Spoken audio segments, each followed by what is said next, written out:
Obrigado. Boa noite. Não, gente, ficaram felizes de me ver, não. Boa noite. Ah, melhorou, melhorou. Muito prazer em conhecê-los. Sou o Evandro Freitas.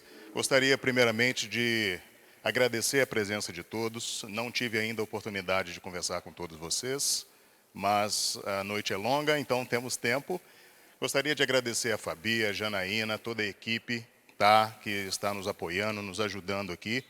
E gostaria de dar parabéns também a vocês pela linda cidade. Minha primeira vez aqui e estou amando, tá? Parabéns pela cidade. Pessoal, conforme a Fabi citou, meu objetivo aqui hoje é poder compartilhar com vocês um pouco sobre a imigração para os Estados Unidos, né? Eu atuo junto ao Departamento de Imigração dos Estados Unidos, especificamente na área de visto para investidores, para pessoas que estão buscando o Green Card, né, residir nos Estados Unidos. Quem aqui já esteve nos Estados Unidos? Oh, bastante gente. Legal, legal. Bacana. Então, pessoal, sem mais delongas, eu vou dar início, eu vou falar um pouco. Para aqueles que não têm conhecimento do que é o visto EB5, vou estar explicando um pouco e vou estar aprofundando um pouquinho mais, tá? Então, primeiramente, o que é o programa EB5, né? O programa EB5, ele nada mais é do que uma maneira em que o governo americano encontrou de estimular a economia americana, né, através de duas vertentes. Primeira, captação de recurso estrangeiro e, segundo lugar, criação de empregos. Então, para isso, o governo americano ele concede, né, a residência permanente tanto para o investidor quanto para o cônjuge e filhos menores de 21 anos de idade. Tá? Resumo, né, eu já adiantei o resumo. Né, praticamente é uma troca ganha-ganha. Por quê? Ambas as partes acabam, né, sendo beneficiadas nesse processo. Porque tanto o investidor adquire a residência permanente, quanto o governo americano ele gera novos empregos, ele gera também tributação, certo? E, obviamente, estimula a economia. Tá bom? Então, benefícios do Green Card. Para aqueles que não têm conhecimento do que é o Green Card, né? Aqui atrás nós temos alguns pontos, mas eu vou resumir de uma maneira bem prática. O portador do Green Card hoje, o residente permanente, ele tem todo o benefício que um cidadão americano tem, com uma única exceção, que é a de votar. Né? Fora isso, o portador do Green Card ele pode entrar e sair do país como bem entender, ele pode estudar, ele pode trabalhar, ele pode investir, ele pode fazer aquilo que desejar fazer no país, com exceção de votar. E também um grande passo, que é o Green Card, é que a pessoa ela se aproxima da cidadania americana. Porque após você portar o Green Card por um período de 5 anos, você pode, então, requisitar a sua cidadania americana. Tá?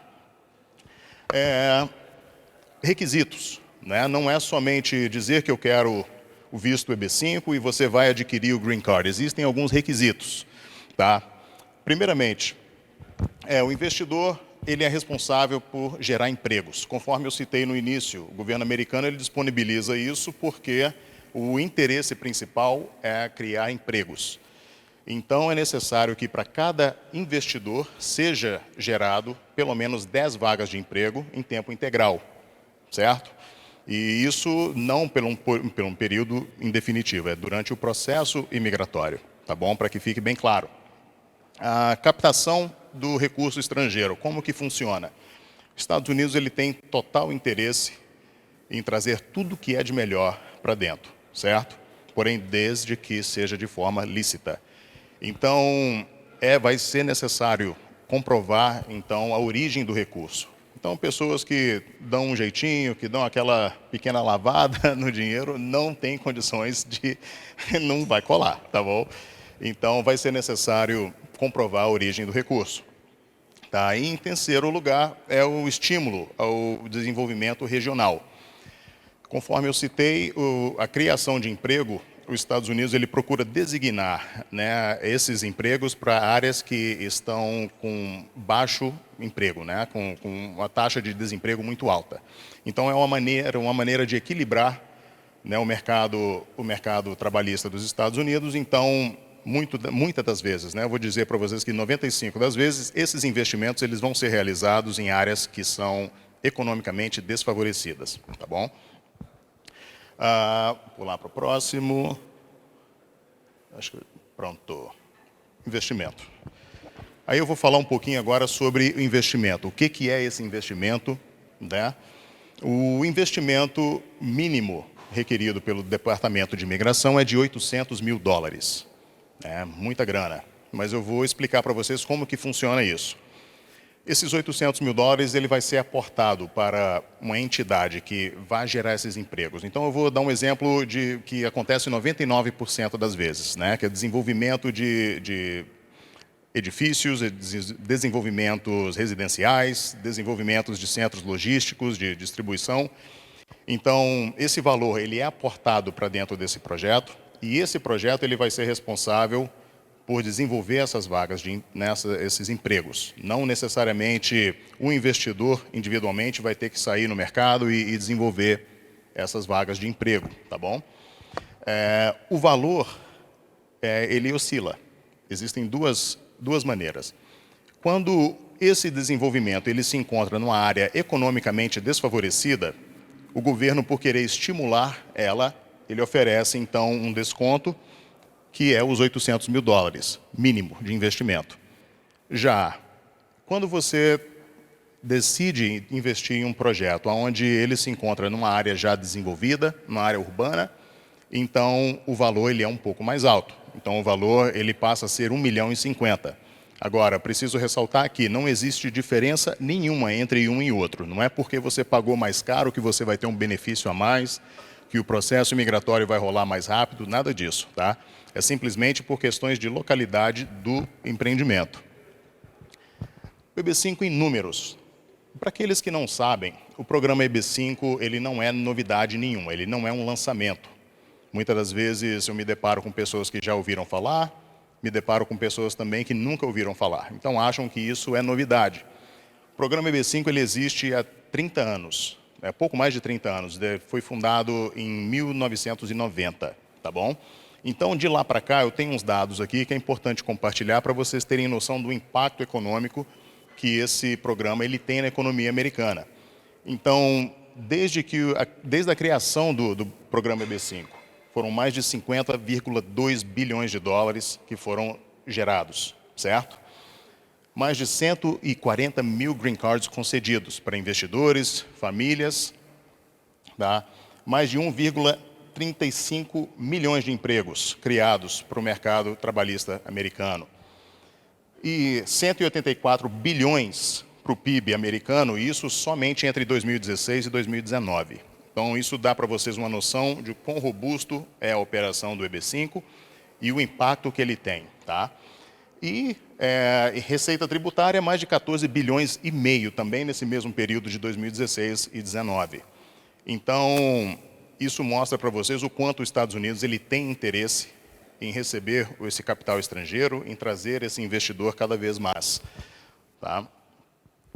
E você vira para mim e pergunta, Evandro, tudo bem, entendi a informação, mas como que eu vou fazer tudo isso? Como que eu vou procurar um projeto específico para investir? Como que eu faço? Como que funciona? 97% das vezes, o investidor ele vai optar em investir através de um centro regional. E eu vou explicar o que é o centro regional.